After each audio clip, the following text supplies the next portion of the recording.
అవుతుంది.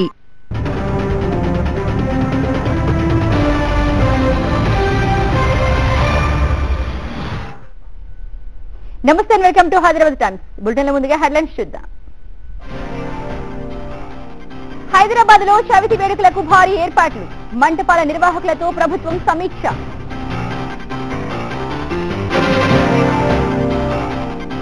మహిళల భద్రతపై టీఎస్ సర్కార్ ఫోకస్, రాజధానిలో షీ క్యాబ్ సర్వీసులు ప్రారంభం.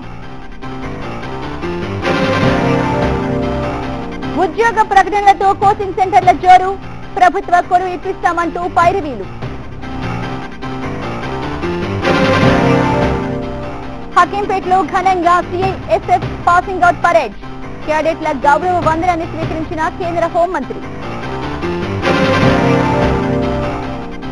శంషాబాద్ నుంచి హజ్ వెళ్లిన చివరి బృందం, ప్రయాణికుల కోసం ప్రత్యేక ఏర్పాట్లు.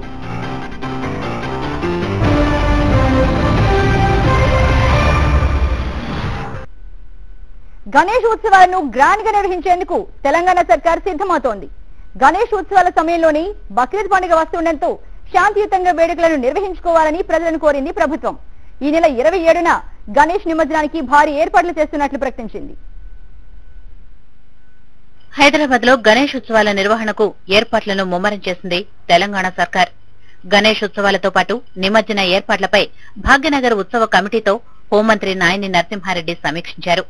గ్రేటర్ మంత్రులతో పాటు జీహెచ్ఎంసీ, పోలీస్ శాఖ, భాగ్యనగర్ గణేష్ ఉత్సవ సమితి, రాజకీయ పార్టీల ప్రతినిధులు పాల్గొన్నారు. గణేష్ ఉత్సవాలు నిమజ్జనానికి భారీ ఏర్పాట్లు చేస్తున్నామన్నారు హోంమంత్రి నాయని. భారీ బందోబస్తు, గట్టి నిఘా ఏర్పాట్లు చేయాలని అధికారులను మంత్రి ఆదేశించారు. అన్ని శాఖల సమన్వయంతో గతేడాది కన్నా గ్రాండ్ గా ఏర్పాట్లు చేయాలని జీహెచ్ఎంసీ అధికారులను ఆదేశించారు. ఈ రోజు అన్ని డిపార్ట్మెంట్ల తరపుంచి ఎలక్ట్రిసిటీ వాళ్ళు తప్పకుండా ఎలక్ట్రిసిటీ మంచిగా సరఫరా చేసి అవసరమైన దగ్గర జనరేటర్స్ పెట్టి ఇబ్బంది జరగకుండా మరి నిమజ్జన ఊరేగింపు సక్సెస్ఫుల్ గా జరిగేటట్టు చూస్తామని చెప్పారు.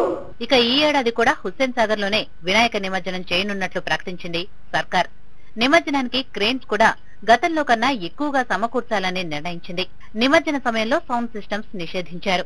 ఈ నెల 24న బక్రీదును, 27న గణేష్ నిమజ్జనాన్ని శాంతియుతంగా నిర్వహించుకోవాలని ప్రజలకు విజ్ఞప్తి చేసింది తెలంగాణ ప్రభుత్వం. గత సంవత్సరం ఏ విధంగా చేసిందో ఇంకా దానికన్నా మంచిగా ఏర్పాట్లు చేస్తామని చెప్పని వాళ్ళు కూడా చెప్పారు. మరి అదే విధంగా ఈ నిమజ్జన కార్యక్రమాల్లో ఎక్కడైతే క్రేన్స్ ఉన్నాయో ఆ క్రేన్స్ కూడా కొన్ని షిఫ్ట్ వైజ్ సిస్టమ్ పెట్టి అందరినీ అందులో పార్టిసిపేట్ చేసేటట్టు చూడాలని చెప్పని కమిటీ సభ్యులు సజెషన్ చేశారు. దాన్ని క్రేన్స్ డిపార్ట్మెంట్ వాళ్ళకు కూడా చెప్పాము. మరోవైపు భాగ్యనగర గణేష్ ఉత్సవ కమిటీ మాత్రం ప్రభుత్వ తీరుపై అసంతృప్తి వ్యక్తం చేసింది. ప్రభుత్వానికి మైనార్టీ పండుగలపై ఉన్న శ్రద్ధ హిందూ ఉత్సవాలపై లేదని విమర్శించింది.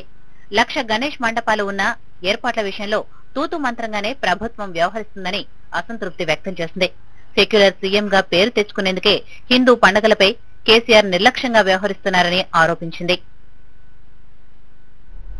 హైదరాబాద్ లో సౌండ్ సిస్టమ్ పై ఉన్న నిషేధాన్ని ఎత్తివేయాలని Telangana sound light and generator owners association demand చేసింది. 75 డెసిబల్స్ కంటే ఎక్కువ సౌండ్ ఉన్న సిస్టంలను వాడకూడదనే నిబంధనతో మొత్తం సౌండ్ సిస్టమ్ వ్యవస్థనే నిషేధం చేయడం సరికాదని, ఈ వృత్తిపై ఆధారపడ్డ వారు తెలంగాణ వ్యాప్తంగా 3 లక్షల కుటుంబాలు, గ్రేటర్ హైదరాబాద్ పరిధిలో 70,000 కుటుంబాలు రోడ్డున పడాల్సి వస్తుందని వారు ఆవేదన వ్యక్తం చేశారు. ఇవాళ గ్రేటర్ హైదరాబాద్ లో ప్రత్యక్షంగా పరోక్షంగా 70,000 కుటుంబాలు, తెలంగాణ 3 లక్షల కుటుంబాలు ఈ వ్యాపారం మీద ఆధారపడి ఉన్నాయి. ఉన్న పరంగా ఈ వ్యాపారాలను మార్చుకోమంటే ప్రత్యామ్నాయం లేకుండా మేము రోడ్డు పాలు అయ్యే పరిస్థితి ఉంది. ఇవాళ అప్పులు చేసుకొని ఎన్నో లక్షల రూపాయలు అక్కడికెళ్ళి ఇక్కడికెళ్ళి అప్పు తీసుకొని వచ్చి వ్యాపారంలో మేము పెట్టుబడి పెట్టడం జరిగింది.